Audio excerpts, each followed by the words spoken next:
అందరికీ నమస్కారం.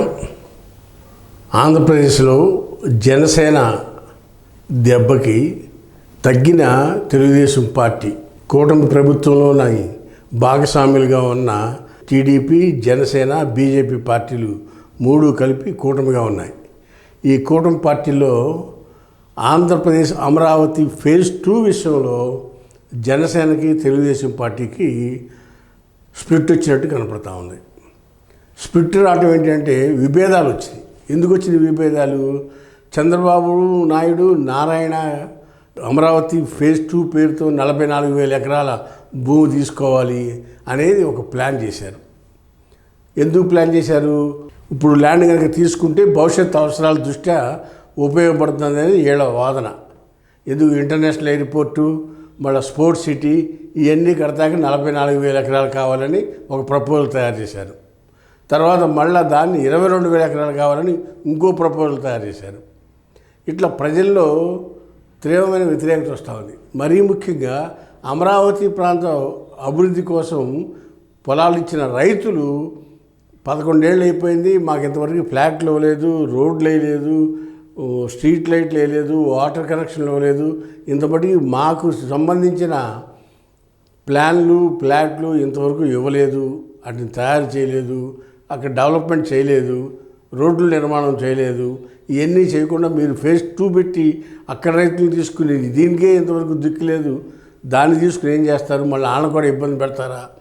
మీరు ఎంతకాలం ఉంటారు? మీకు ఇచ్చింది మ్యాండేటా 5 సంవత్సరాల పాటమే మీకు పరిపాలన ఇచ్చింది, దాంట్లో సంవత్సర కాలం అయిపోయింది.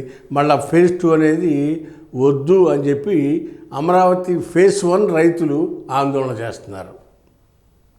మీడియా ముందుకు వచ్చి ఇష్టం వచ్చినట్టు చంద్రబాబు నాయుడు గారిని మాట్లాడుతూ ఉన్నారు. గత ప్రభుత్వం జగన్మోహన్ రెడ్డి ఉన్నప్పుడు పట్టించుకోలేదు. ఆ రోజు నీ మాట ప్రకారం మేము భూములు ఇచ్చాము చంద్రబాబు నాయుడు గారు, మీరు ఇవాళ మళ్ళీ ఫేజ్ 2 అని ఇంకో దానికి వెళ్తే ఫేజ్ 1లో ఉన్న మా పరిస్థితి ఏంటి అని క్వశ్చన్ మార్క్ చేస్తామన్నారు. మీడియా ద్వారా నిలదీస్తున్నారు ఎవరిని? చంద్రబాబు నాయుడిని.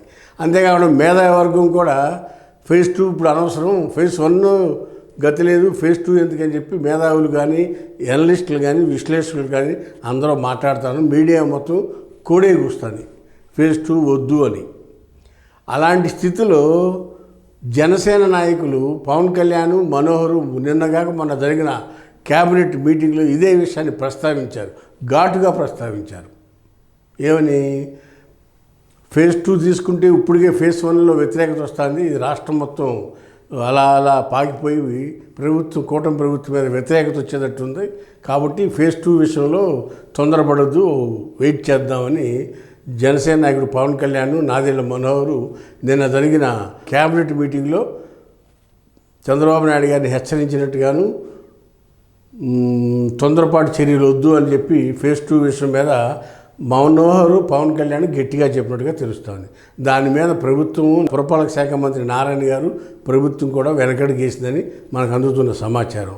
ప్రజల్లో వ్యతిరేకత స్టార్ట్ అయినాక ప్రభుత్వం కూడా వెనకడుగేసి ఒక మంత్రుల కమిటీ వేసి ఏం చేయాలనే దాని మీద మంత్రుల కమిటీ వేస్తామని చెప్పి ముఖ్యమంత్రి గారు మాట చెప్పి ఆ రోజు క్యాబినెట్ సమావేశాన్ని ముగించినట్టుగా మనకు అందుతున్న సమాచారం.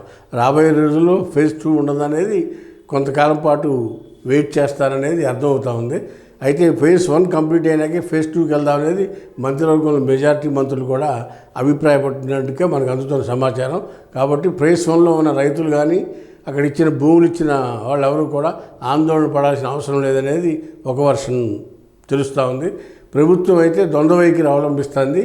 ఫేజ్ 2లో భూముల్ని కూడా అందరికీ పంచేయాలనే ఆతృత ప్రభుత్వానికి ఉందనేది కనపడతా ఉంది. ఇది ప్రభుత్వం రియల్ ఎస్టేట్ వ్యాపార సంస్థగా మారిపోయిందని కూడా విమర్శిస్తూ ఉన్నారు. ఈ విధంగా అయితే రాబోయే రోజుల్లో చంద్రబాబు నాయుడు ప్రభుత్వానికి గడ్డుకాలం అని చెప్పక తప్పదు. హాయ్ ఫ్రెండ్స్, మా ఫ్యూచర్ టుడే ఛానల్ చూస్తున్నందుకు చాలా థ్యాంక్స్. మరిన్ని లేటెస్ట్ వీడియోస్ కోసం వెంటనే సబ్స్క్రైబ్ చేయండి. అలాగే ఈ బెల్ ని కూడా రింగ్ చేసేయండి. మా లేటెస్ట్ వీడియోస్ నోటిఫికేషన్స్ అన్నీ మీ మొబైల్లో వస్తాయి. మా వీడియోస్ మీకు నచ్చితే లైక్ చేయండి, షేర్ చేయండి, నచ్చకపోతే కామెంట్ చేయండి.